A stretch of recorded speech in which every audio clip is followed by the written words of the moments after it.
Hello there, everyone, and welcome back. So I have some pretty exciting news to share that's been a long time coming.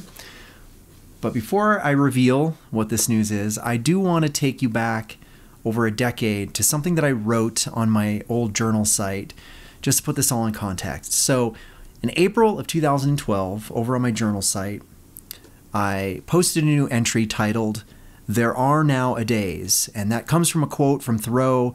The quote is, "There are nowadays professors of philosophy, but not philosophers." And so here's what I wrote.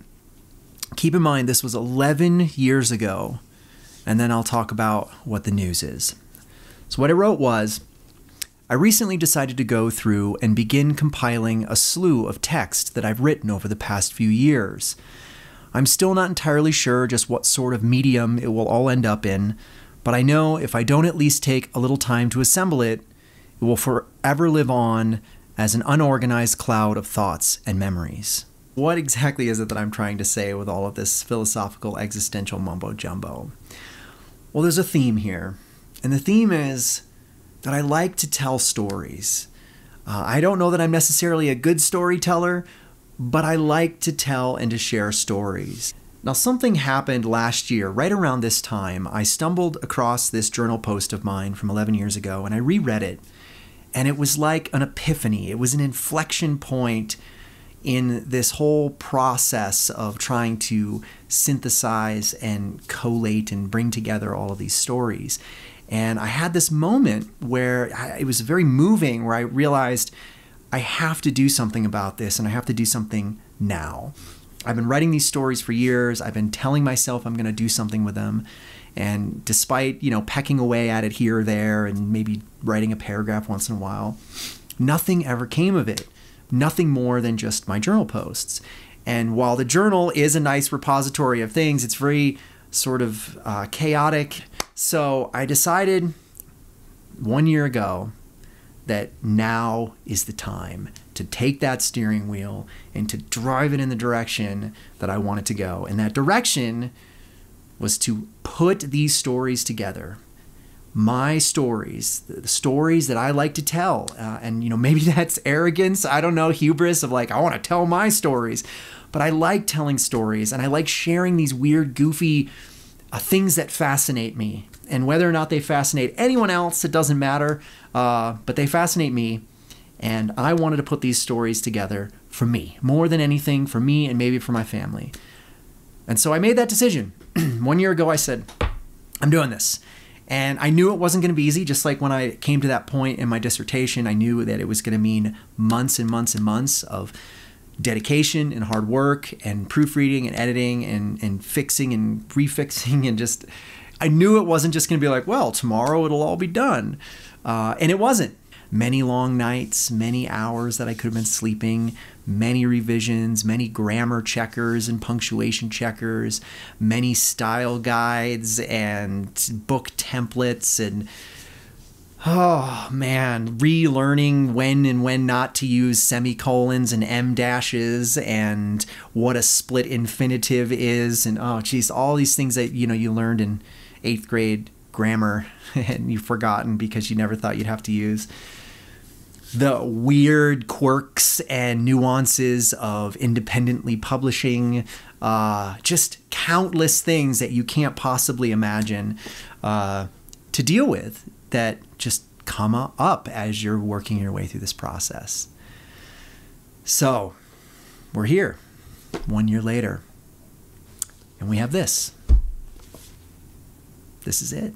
This is the collection. It's done.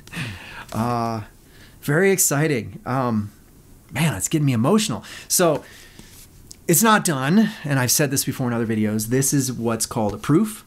So I put together the collection, and I got it to the point where I was 99.5% of the way ready with it. I knew that I was still going to find a few little things, but I ran it through all the grammar checkers. I've reread chapters hundreds of times, and I'm like, good enough with this where if this were the final product, I'd be okay with it.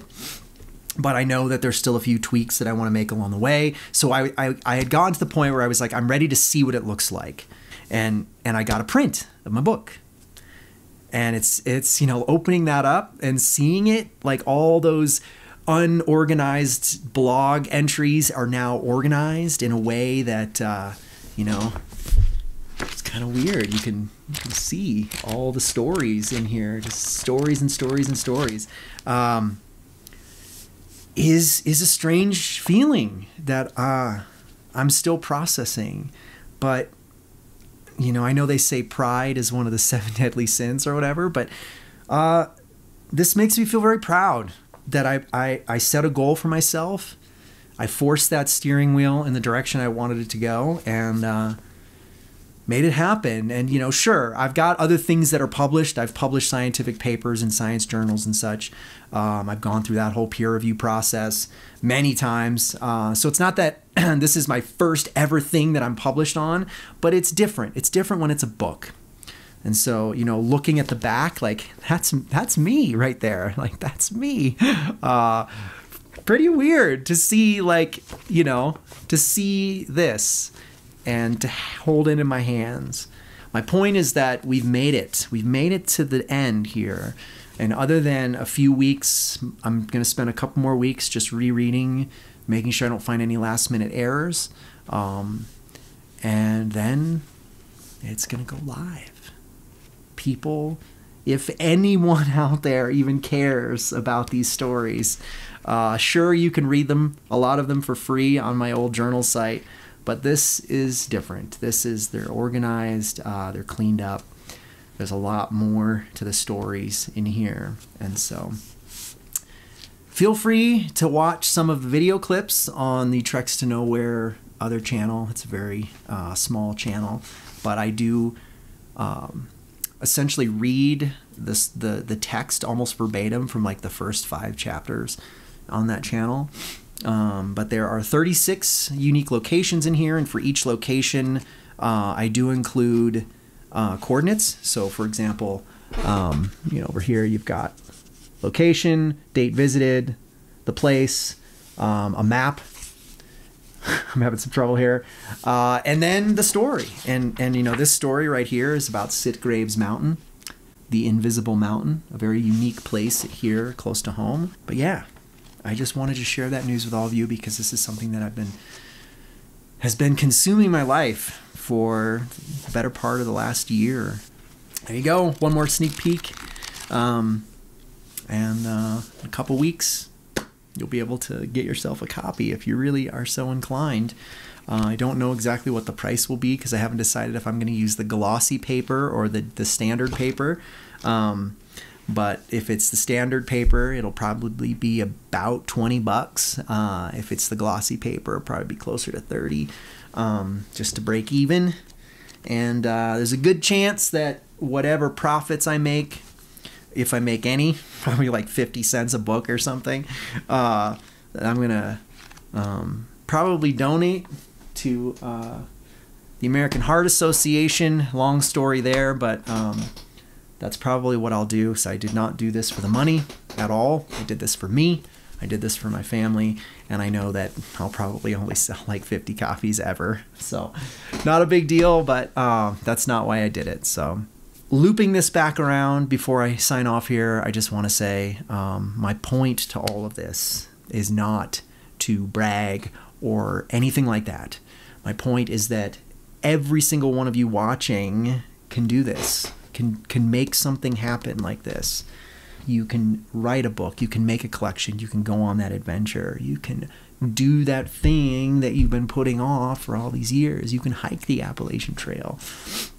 You just have to decide you want to do it and then get excited about it. That's the thing. It's like there are things that I'm like, that would be kind of neat to do, but until I get that fire, that excitement, I'm never going to go and run Barkley or go to Sitgreaves Mountain or, you know, travel to the most remote places in Antarctica. So anyway, I've been blabbing long enough. Take care, everyone. Thank you so much for listening, and bye.